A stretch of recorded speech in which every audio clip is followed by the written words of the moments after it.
अस्सलामु अलैकुम वरहमतुल्लाहि वबरकातुहू। अल्लाहुम्मा सल्ली अला मोहम्मद व अला आले मोहम्मद सल्लल्लाहु अलैहि वसल्लम। ये तहरीर किसी एक खास वाक़े की कहानी नहीं नाज़रीन, बल्कि उन बेशुमार सच्ची हकीकतों और रूहानी तजर्बात का निचोड़ है जो अहले दिल ने दरूद पाक की बरकत से अपनी ज़िंदगी में देखी। ये वो मौजू हैं जिस पर न सिर्फ ज़ुबान गवाह बनती है बल्कि दिल, अमल और आंखें भी शहादत देती हैं कि जब बंदा सच्चे दिल से आका दो जहां सल्लल्लाहु अलैहि वसल्लम पर दरूद भेजता है तो रहमतों के दरवाजे खुद ब खुद खुलने लगते हैं। इंसान अपनी हाजतों को लफ्ज़ों में बयान करे या ना करे, मगर दरूद पाक खुद उसकी तरफ से सिफारिश बन जाता है। बहुत से लोग ये समझते हैं कि दरूद सिर्फ सवाब के लिए है या सिर्फ नमाज के बाद पढ़ने की चीज़ है, हालांकि हकीकत ये है कि दरूद पाक एक जिंदा रूहानी अमल है जो बंदे और उसके रब के दरमियान सबसे मजबूत रिश्ता बनाता है, और इसी रिश्ते के जरिए नबी करीम सल्लल्लाहु अलैहि वसल्लम की तवज्जो और कुर्ब नसीब होती है। अहले मारिफत फरमाते हैं कि दुनिया में जितनी भी दुआएं हैं इन सब की कबूलियत की कुंजी दरूद पाक है, क्योंकि जब बंदा अल्लाह से मांगता है तो वो अपनी हैसियत में भी मांगता है, और जब नबी सल्लल्लाहु अलैहि वसल्लम का नाम लेकर मांगता है तो रहमत खुद आगे बढ़कर अता करती है। यही वजह है कि सोहला और औलिया हमेशा अपनी मुश्किल, परेशानी, तंगी, बीमारी, रिज़्क की बंदिश, रिश्तों की रुकावट, दुश्मनों की शर, हसद, नज़रबद और दिल की वीरानी के वक्त किसी पेचीदा वजीफे में नहीं पढ़ते थे, बल्कि दरूद पाक को अपना सहारा बनाते थे। नाज़रीन, ये हकीकत है कि दरूद के हर लफ्ज़ में नूर है और हर नूर में तासीर छुपी हुई है। जब बंदा मोहब्बत, अदब और यकीन के साथ दरूद पढ़ता है तो वो महज अल्फाज नहीं दोहराता, बल्कि वो अपने दिल का हाल बारगाह रसालत में पेश करता है। बहुत से लोग ऐसे गुजरे हैं जिनके हालात इस हद तक बिगड़ चुके थे कि दुनिया के तमाम दरवाजे बंद नजर आते थे। न दुआ असर कर रही थी, न दुआ में जान महसूस हो रही थी, न कोई रास्ता समझ आ रहा था। ऐसे में किसी अल्लाह वाले ने उन्हें सिर्फ एक बात कही कि तुम अपनी सांसों के साथ दरूद को जोड़ लो। दिन हो या रात, उठना हो या बैठना, चलना हो या लेटना, बस जुबान पर दरूद हो और दिल में ये यकीन कि मेरा सलाम मेरे आका सल्लल्लाहु अलैहि वसल्लम तक ज़रूर पहुँच रहा है। ऐसे ही एक शख्स का हाल बयान किया जाता है कि उस पर कर्ज का बोझ इस कदर बढ़ चुका था कि नींद हराम हो गई थी। हर दरवाज़ा खटखटा चुका था मगर कहीं से कोई उम्मीद ना मिलती थी।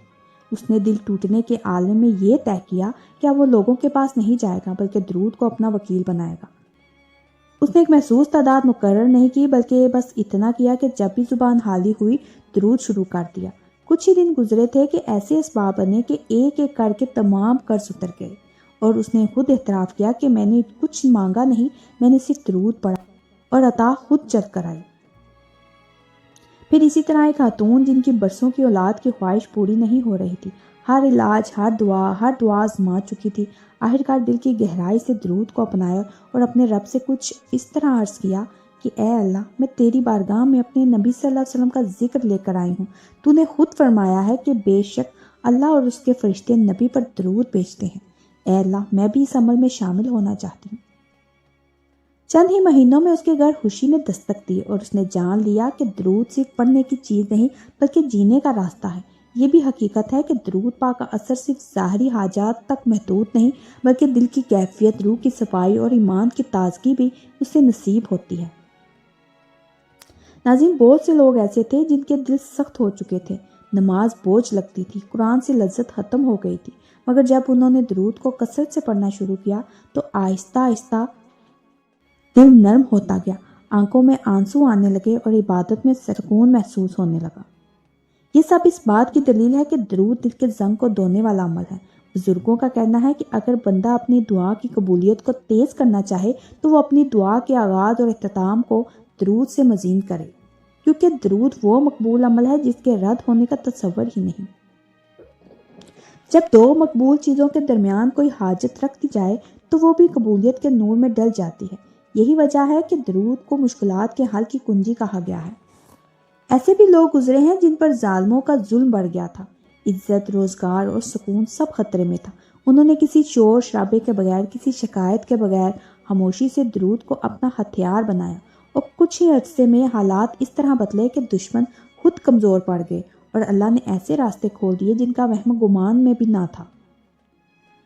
तो नाज़रीन, इस सब में सबसे अहम बात नीयत और यकीन की है। दरूद को आजमाने की नीयत से नहीं बल्कि मान लेने की नीयत से पढ़ा जाए, کیونکہ جو چیز مان لی جائے وہی حقیقت بن جاتی ہے۔ اگر کوئی شخص یہ سمجھ لے کہ میرا مسئلہ کتنا ہی بڑا کیوں نہ ہو مگر درود اس سے بڑا ہے، تو پھر اس کے لیے ناممکن کچھ نہیں رہتا۔ یہ بھی دیکھا گیا ہے کہ جو لوگ درود کو اپنی روزمرہ زندگی کا حصہ بنا لیتے ہیں ان کے گھر میں بلا وجہ کے جھگڑے کم ہو جاتے ہیں، رزق میں برکت آتی ہے، اولاد کے دلوں میں ادب پیدا ہوتا ہے اور گھر کا ماحول پرسکون ہو جاتا ہے، کیونکہ جہاں نبی صلی اللہ علیہ وسلم کا ذکر ہو وہاں شیطان ٹھہر نہیں سکتا۔ درود دراصل وہ خوشبو ہے جو دلوں کو جوڑ دیتی ہے، یہ وہ روشنی ہے جو اندھیروں میں راستہ دکھاتی ہے۔ اگر کوئی شخص واقعی چاہتا ہے کہ اس کی کوئی حاجت، کوئی مشکل، کوئی پریشانی ایک ہی دن میں آسانی کی طرف مائل ہو جائے تو اسے کسی خاص دن یا خاص وقت کا انتظار کرنے کی ضرورت نہیں، بلکہ بس یہ طے کر لینا کافی ہے کہ آج کے دن میں اپنے دل کو درود کے حوالے کر دوں گا، میں شکایت نہیں کروں گا، میں بے صبری نہیں دکھاؤں گا، میں صرف درود پڑھوں گا اور اپنے معاملے کو اللہ اور اس کے رسول صلی اللہ علیہ وسلم کے سپرد کر دوں گا۔ جب بندہ اس مقام پر آ جاتا ہے تو پھر کرم کے فیصلے زمین پر اترنے لگتے ہیں۔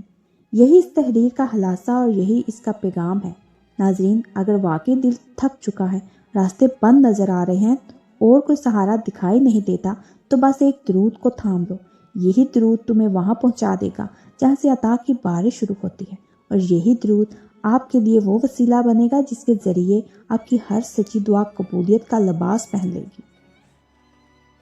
تو ناظرین، اگر آپ کو میرا یہ مشاہدہ، میرے یہ الفاظ دل سے لگے ہوں تو میرے چینل کے ساتھ جڑے رہیے، میرے چینل کو سبسکرائب کریں، لائک کریں، شیئر کریں، اور مجھے کمنٹس میں ضرور بتائیے گا کہ کون کون درود پاک پڑھتا ہے۔ ایک نئے مشاہدے کے ساتھ دوبارہ حاضر ہوں گی۔ جزاک اللہ خیر۔